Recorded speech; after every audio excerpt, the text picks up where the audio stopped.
तो कहानी की शुरुआत होती है जैमी लैनिस्टर के साथ, जिसके वापस आने की खुशी में टाइवन लैनिस्टर उसको वैलेरियन स्टील से बनी हुई तलवार गिफ्ट करता है, जो कि काफी रेयर है। और ये तलवार नेड स्टार्क की तलवार को पिघलाकर बनाया गया है। लेकिन सोचने वाली बात ये है कि जैमी लैनिस्टर इस तलवार का इस्तेमाल कैसे करेगा, क्योंकि जिस हाथ से वो लड़ सकता था वो हाथ तो कट गया और दूसरे हाथ से उसको तलवार का इस्तेमाल करना नहीं आता। तो ये तो काफी बड़ी प्रॉब्लम हो गई। फिर वहीं हमें किंग्स लैंड में प्रिंस ऑबरियन देखने को मिलते हैं, जो कि डूम नाम के राज्य के राजकुमार हैं और ये यहाँ पे जॉफरी की शादी में आए हैं। बाकी इनकी एक छोटी सी बैक स्टोरी भी है, जिसमें इनकी एक बहन थी और उसके बच्चे थे, जिनको किसी ने बहुत ही बुरी तरीके से मार दिया और इसके लिए ऑबरियन को टाइवन लैनिस्टर पे शक है और इसलिए वो सारे के सारे लैनिस्टर से नफरत करता है। लेकिन उसके बावजूद वो यहाँ पे आया है। वैसे अगर तुम्हें इस बंदे के बारे में बताना हो तो ये बंदा काफी अय्याश और ओवर कॉन्फिडेंट टाइप का बंदा है और आगे जाकर इसका ये कॉन्फिडेंस इसे ही ले डूबेगा। खैर उसके बारे में तो आगे बात करेंगे। फिर यहाँ पे सांसा, जो कि अपने माँ और भाई की मौत से काफी दुखी है और उसने खाना खाना तक छोड़ दिया है, तो इसलिए बोना उसको बड़े ही प्यार से खाना खिलाने की कोशिश करता है। लेकिन ये सब उसकी गर्लफ्रेंड को रास नहीं आता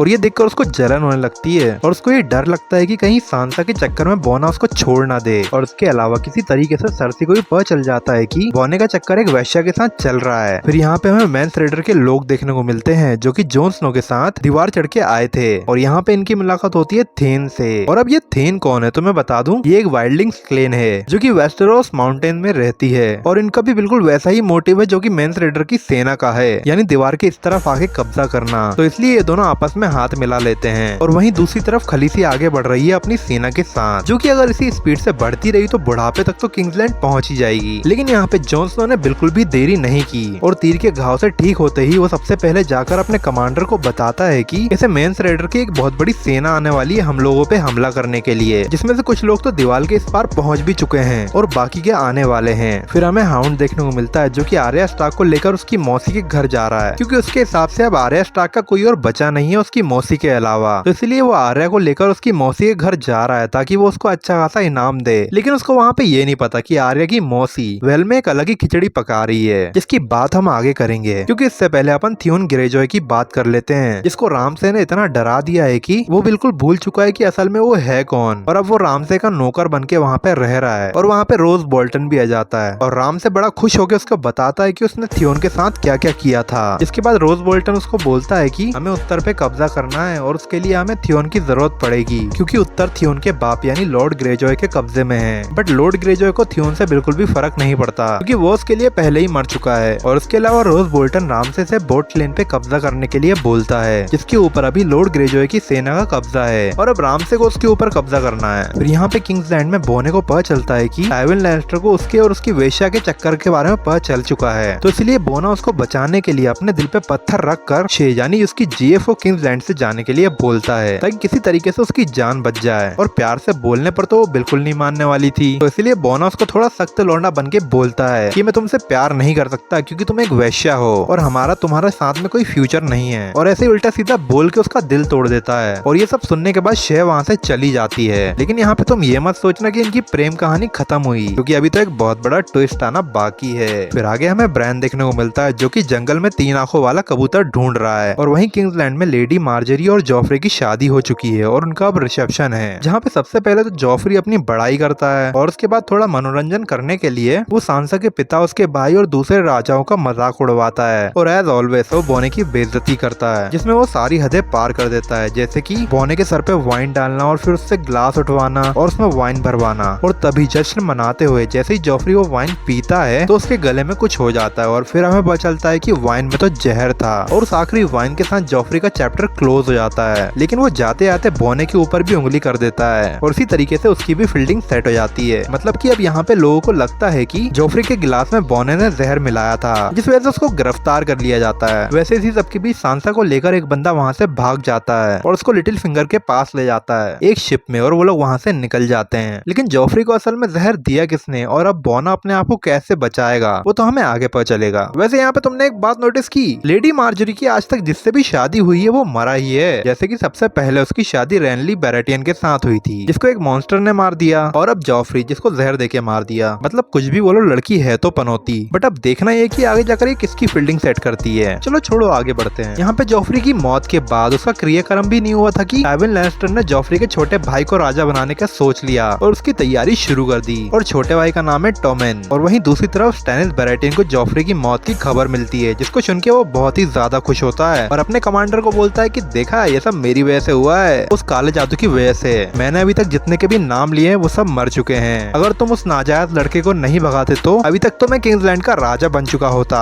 फिर आगे टाइविन लैनिस्टर ओब्रियन के पास जाता है और उसको बोलता है कि बोने की पेशी होने वाली है और उसमें 3 जज होने वाले हैं, जिसमें से एक मैं हूँगा और एक कोई और तीसरा जज मैं तुम्हें बनाना चाहता हूँ। और अगर तुम हाँ कहते हो तो मैं आगे जाकर तुम्हारे लिए किंग्सलैंड के राजा के सलाहकार की सीट भी दे दूंगा। जिसके बदले में ओब्रियन उससे बोलता है कि लेकिन क्यों? तुम्हें तो पता ही होगा कि मैं लैनिस्टर से कितनी नफरत करता हूँ, लेकिन उसके बावजूद भी तुम मुझे जज बना रहे हो और इतना सब कुछ दे रहे हो। तो इसके जवाब में टाइविन लैनिस्टर बोलता है कि तुम्हें तो पता ही होगा कि हमारे कितने सारे दुश्मन हैं, जो कि आज नहीं तो कल हम पे हमला करने की सोच रहे हैं। तो इसीलिए उनका मुकाबला करने के लिए अब हमें एक होना पड़ेगा, जिसमें हम दोनों एक दूसरे की मदद करेंगे, जहाँ पे हमें तुम्हारी जरूरत पड़ेगी और तुम्हें हमारी। और ये सुनने के बाद ओब्रियन हाँ कह देता है। फिर यहाँ पे हमें मैंस रेडर की सेना देखने को मिलती है, जो कि गांव में हमला कर रही है और सब कुछ तबाह कर रही है। और उसके अलावा तुम्हें याद होगा कि दीवार की दूसरी तरफ जंगल में दीवार के कुछ सिपाहियों ने धोखा दे दिया था और क्रस्टर समेत कमांडर को मार दिया था। तो इसलिए अब दीवार के लोग उनको भी नहीं छोड़ सकते। और वहीं दूसरी तरफ खलीसी, जो कि अब मरीन नाम की एक जगह में पहुंच चुकी है, और वहाँ पे जो मरीन के लीडर्स थे जो कि अपनी प्रजा के साथ बहुत ही दुर्व्यवहार करते थे, तो इसलिए खलीसी ने उन सब लीडर्स को मरवा दिया और वहाँ पे राज करने लगी और वहाँ की प्रजा की हेल्प कर रही है। फिर आगे हमें जैमी लैनिस्टर देखने को मिलता है, जो कि अपने बचे हुए हाथ से प्रैक्टिस कर रहा है लड़ने की, जिसमें उसकी हेल्प बोने का अजीज दोस्त कर रहा है। और उसके बाद हमें यहाँ पे लिटिल फिंगर देखने को मिलता है, जो कि सांसा को लेकर उसकी मौसी के घर जा रहा है और वहाँ पे जाकर वो उसकी मौसी से शादी करेगा। वैसे याद दिला दूं, आर्या भी वहीं पे जा रही है। और हाँ, एक और चीज यहाँ पे हमें पता चलता है कि जॉफ्री को मारने वाला और कोई नहीं बल्कि लिटिल फिंगर ही है। और उसने ये काम अकेले नहीं किया, बल्कि अपने नए दोस्तों के साथ मिलकर किया। और गेस करो उसके ये नए दोस्त कौन है? वो है लेडी मार्जरी की दादी। और लेडी मार्जरी की दादी ने जॉफ्री को सिर्फ इसीलिए मरवाया क्योंकि वो अपनी पोती की शादी किसी दिमाग से पैदल पागल राजा के साथ नहीं कराना चाहती थी, तो इसलिए उसने राजा को ही निपटा दिया। और यहाँ पे दादी लेडी मार्जरी को समझाती है कि जॉफ्री तुम्हारा पास्ट था जो कि चला गया, अब तुम आगे की शुरुआत करो, क्योंकि अब तुम्हारी शादी टॉमेन से होने वाली है, यानी जॉफ्री के छोटे भाई से, जो कि अब राजा बनने वाला है। वैसे अगर मुझे टॉमेन के बारे में बताना हो तो टॉमेन जॉफ्री की तरह बिल्कुल नहीं है, बल्कि एक बहुत ही शरीफ बच्चा है। हाँ, सही सुना तुमने, ये एक बच्चा है जिसकी शादी लेडी मार्जरी से होने वाली है। और यहाँ पे सर्सी लैनिस्टर, जो कि अपने बेटे की मौत की गम में बोने और सांसा दोनों को मारना चाहती है, और उनको मारने के लिए वो जैमी से बोलती है, लेकिन जैमी ऐसा नहीं कर सकता क्योंकि बोना जैसा भी है लेकिन वो है तो उसका भाई ही, तो वो उसको कैसे मार सकता है। और सांसा तो वैसे ही भाग चुकी है वहाँ से, इसका तो वैसे ही पूरा खानदान खत्म हो चुका है, तो उस भली बच्ची को मार के क्या ही करना। जिसके बाद जैमी उस बॉडीगार्ड को बोलता है कि तुमने कसम खाई थी ना कि तुम लेडी स्टार्क के दोनों बच्चों को सही सलामत लेके जाओगी और उनकी रक्षा करोगी, तो उसका समय आ चुका है। आर्या जिंदा है या मर गई वो किसी को नहीं पता, लेकिन सांसा जिंदा है, तो जाओ जाकर उसको ढूंढो, क्योंकि अगर गलती से भी सर्सी ने उसको ढूंढ लिया तो वो उसको बहुत बुरी मौत देगी, तो उससे पहले तुम्हें उसको ढूंढना होगा और उसकी रक्षा करनी होगी। तो ये सुनने के बाद बॉडीगार्ड वहाँ से निकल जाती है अपने साथ एक नौकर को लेकर। और वहीं दूसरी तरफ जॉन स्नो प्लान बनाता है धोखेबाज सिपाहियों को मारने का, जिसके लिए वो कुछ सिपाहियों के साथ वहाँ से निकल जाता है जंगल में। और वहाँ जंगल में वो धोखेबाज लोग जश्न मना रहे होते हैं, लेकिन वहाँ उन लोगों के पास उस जंगल में कोई और भी है, और वो है ब्रायन स्टार्क और उसके साथ के लोग, जो कि कबूतर ढूंढते ढूंढते वहाँ तक पहुँच चुके हैं, जिनको कुछ सिपाही देख लेते हैं और उन लोगों को पकड़ लेते हैं और बंदी बना लेते हैं। और ये सब हो रहा था, इसी के बीच हमें व्हाइट वॉकर्स भी देखने को मिलते हैं, जो कि पता नहीं क्या ही कर रहे हैं इस बच्चे के साथ। फिर उसके बाद हमें देखने को मिलता है टॉमेन का राज्य अभिषेक, और टॉमेन के राजा बनते ही अब लेडी मार्जरी भी उसको लाइन मारने लगी है, ठीक वैसे ही जैसे वो पहले जॉफ्री को मारा करती थी। वहीं सांसा और लिटिल फिंगर वॉल पर पहुंच चुके हैं उसकी मौसी के पास, और वहाँ पे हमें पता चलता है कि सांसा की जो मौसी है वो लिटिल फिंगर को हद से ज्यादा पसंद करती है, जहाँ पे उन दोनों की शादी भी हो जाती है। जिसके बाद उसकी मौसी सांसा की शादी अपने बेटे रॉबिन के साथ कराने चाहती थी।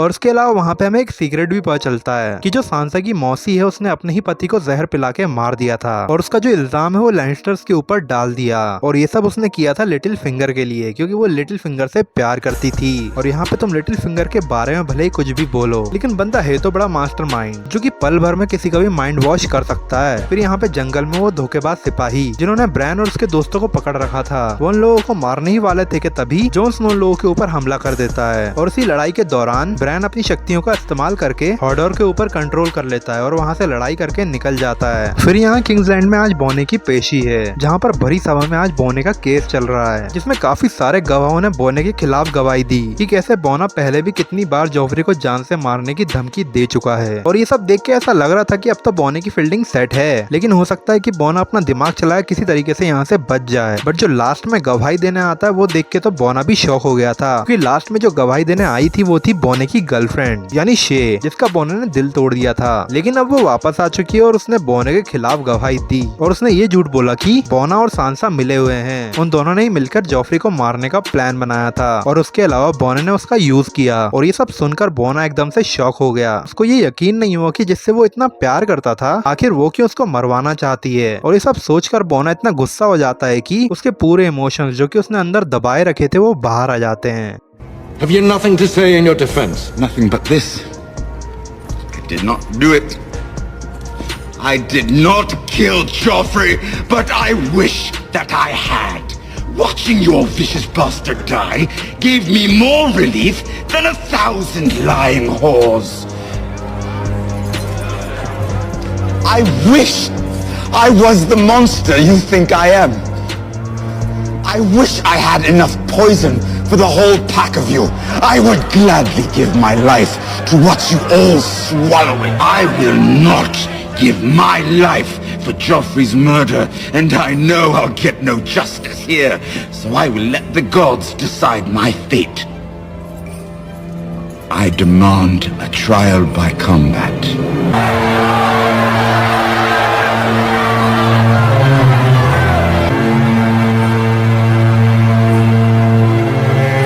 और भाई यहाँ पे इस सीन को देखकर समझ में आया कि इस बंदे को ऑस्कर क्यों मिला है। लिटरली बंदे ने अपने अंदर भरा हुआ पूरा गुस्सा दिखा दिया आज के दिन कि वो कितना कुछ सहन करता रहा आज तक, लेकिन अब नहीं। और यहाँ पे इस सीन में उस बंदे ने सारे एक्टर्स को ओवर शेडो कर दिया। और अब कहानी में आगे बढ़े तो बोना ये तो जानता था कि अब यहाँ पे तो उसको इंसाफ नहीं मिलेगा और वो यहाँ पे घुटने भी नहीं टेक सकता। तो फिर वो वहाँ पे अपने लिए मांगता है फाइट, मतलब कि अब यहाँ पे कोई वकालत नहीं होगी, अब पूरा फैसला होगा एक फाइट से, जिसमें 2 फाइटर्स फाइट करेंगे, जिसमें एक फाइटर बोने की तरफ से लड़ेगा और अगर वो फाइटर हार गया तो समझे बोना भी हार गया और उसको मौत की सजा मिलेगी, और अगर बोना जीत गया तो उसको आजादी मिलेगी। लेकिन देखो यहाँ पे ये चीज इतनी इजी नहीं है, क्योंकि बोने को तो सब दोषी मानते हैं, तो उसकी तरफ से लड़ेगा कौन वो तो आगे पता चलेगा। फिर आगे हमें देखने को मिलता है कि बोना जैमी लैनिस्टर को अपने लिए फाइट लड़ने के लिए बोलता है, लेकिन जैमी लैनिस्टर मना कर देता है क्योंकि वो एक अकेले हाथ से लड़ नहीं सकता। और यहाँ पे सर्सी लैनिस्टर जो कि बोने को मारने के लिए फुल इंतजाम कर चुकी है, क्योंकि वो फाइट के लिए एक बहुत ही तगड़ा फाइटर लेके आई है जो कि किसी को भी एक झटके में खत्म कर सकता है। और यहाँ पे जैमी के मना करने के बाद बोना अपने अजीज दोस्त को लड़ने के लिए बोलता है, लेकिन यहाँ पे उसका दोस्त भी उसको मना कर देता है क्योंकि वो यहाँ पे एक लड़की से शादी कर चुका है, तो अब वो किसी और के लिए अपनी बीवी को विधवा तो नहीं बना सकता ना,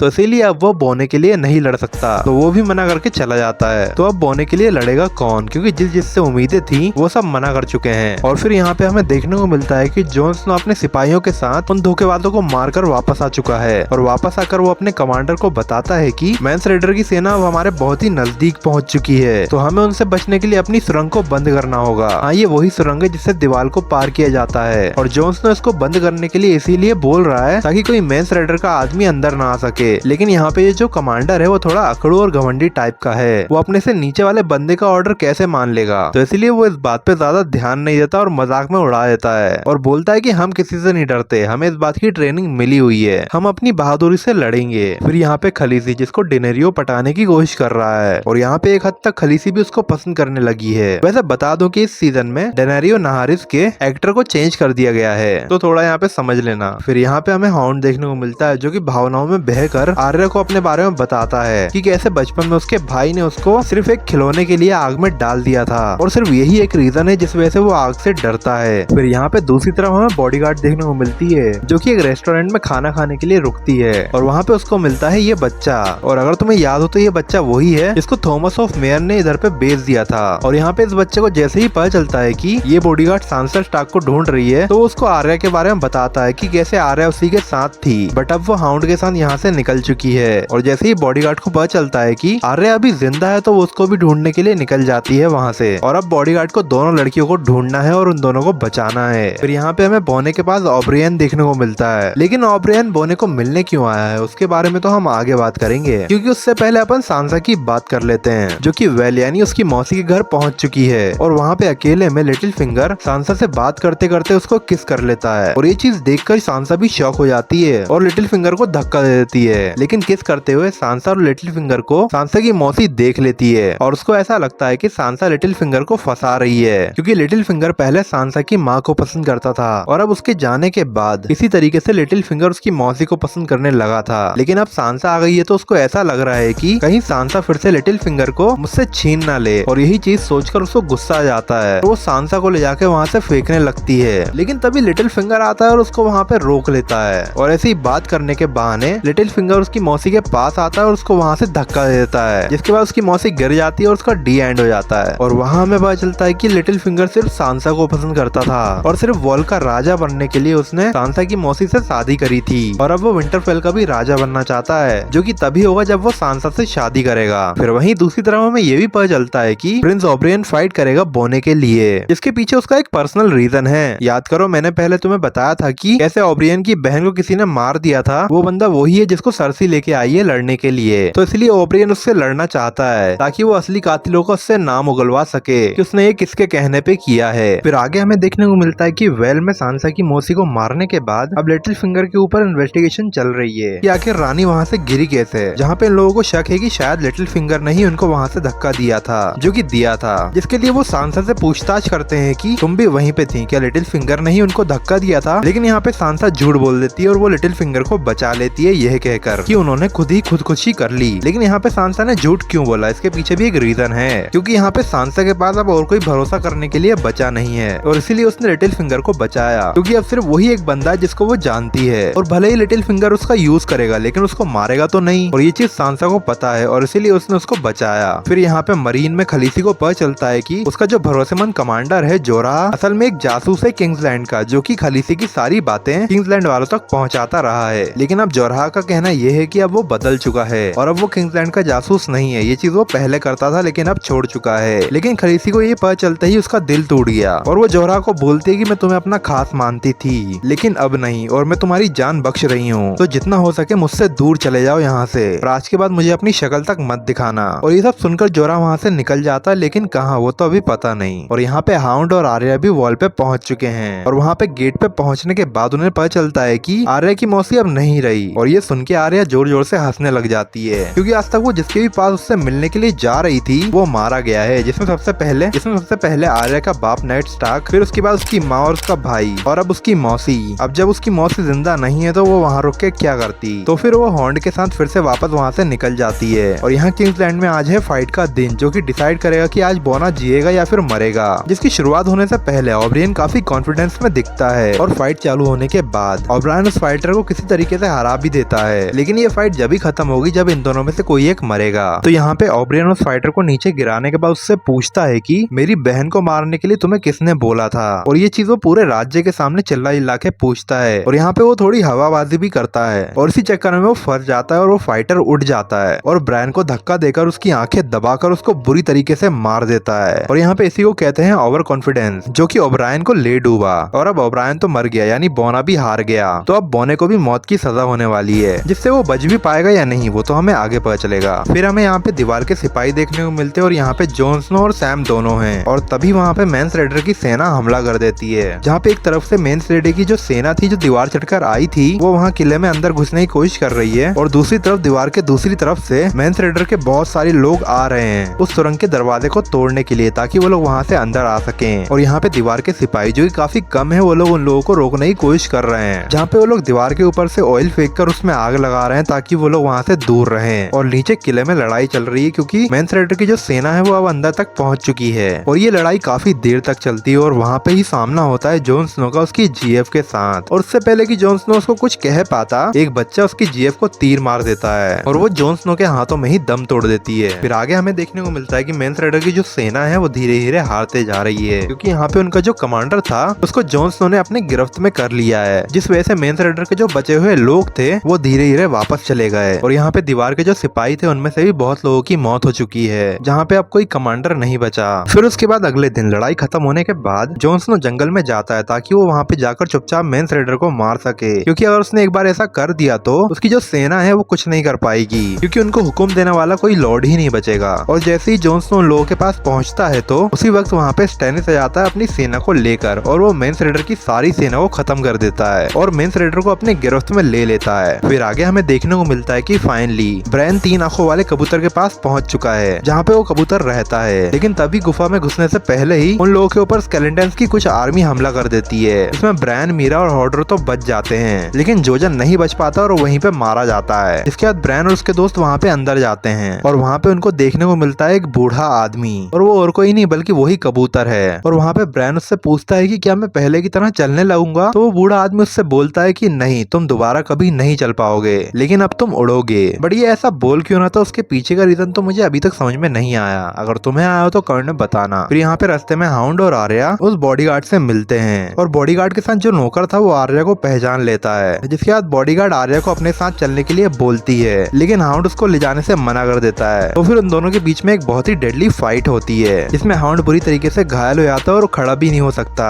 और इस चीज को देखते हुए आर्या वहाँ से अकेले आगे बढ़ जाती है, जहाँ पे वो बॉडीगार्ड आर्या को ढूंढ रही होती है कि वो कहाँ चली गई। और यहाँ पर बोना जो कि फाइट हार चुका है और अगले दिन उसको फांसी होने वाली है, लेकिन जैमी जो कि उसका भाई था और सिर्फ वही था जो कि उससे प्यार करता था, तो इसलिए जैमी बोने को जेल से भगाने का प्लान बनाता है और उसको वहाँ से निकाल भी देता है। लेकिन बोना वहाँ से भागने से पहले अपने बाप से मिलने जाता है, यानी टाइविन से। और जैसे ही वो टाइविन के कमरे में पहुँचता है, वहाँ उसको देखने को मिलता है जो कि टाइविन के कमरे में उसके बेड के ऊपर लेटी हुई थी। और उससे बोने को ये समझ में आता है कि शे भी टाइविन से मिली हुई है और उसने टाइविन के कहने पर झूठ बोला बोने को फंसाने के लिए। और वो बोने के पास किसी प्यार व्यार के वजह से नहीं थी, बल्कि वो इसलिए थी क्योंकि बोना बहुत पैसे वाला था। और बोने के जाने के बाद अब वो बोने के बाप के साथ आ गई। और ये सब सोच के बोने को इतना दुख होता है कि वो शे को अपने ही हाथों से गला घोट के मार देता है। और वहाँ पे उस कमरे से तीर उठाने के बाद वो टाइविन के पास जाता है जो कि बाथरूम में होता है, और वहाँ जाकर वो उसको भी निपटा देता है। फिर वहाँ से निकल जाता है एक शिप में बैठकर। फिर यहाँ पे आर्या जो कि भागते हुए एक जहाज के पास आ जाती है, और वहाँ पे जाकर वो उस जहाज के कैप्टन से बोलती है कि मुझे उत्तर में दीवार की तरफ जाना है, तो मुझे वहाँ पे ले चलो। लेकिन वो कैप्टन उस लड़की को वहाँ पे लेके क्यों जाएगा, वो एक सोचने वाली बात है। तो आर्या उसको एक सिक्का देती है, और हाँ, ये वही सिक्का है जो कि वलार मुगलिस ने उसको दिया था। और ये सिक्का लेने के बाद कैप्टन वहाँ जाने के लिए राजी हो जाता है, और आर्या शिप में बैठ के वहाँ से निकल जाती है दीवार की तरफ। और यही होती है इसकी कहानी खत्म, लेकिन सिर्फ सीजन 4 की। अभी तो बहुत कुछ बाकी है इसकी स्टोरी में, के बारे में हम आगे आने वाली वीडियोस में बात करेंगे। तो अगर आपको ये वीडियो जरा सी भी अच्छी लगी है तो इस वीडियो को लाइक करना और चैनल को सब्सक्राइब करके सपोर्ट करना, ताकि इसी तरह की और भी वीडियोस आपको इस चैनल पे देखने को मिलती रहे। बाकी मिलते हैं नेक्स्ट वीडियो में, तब तक के लिए बाय।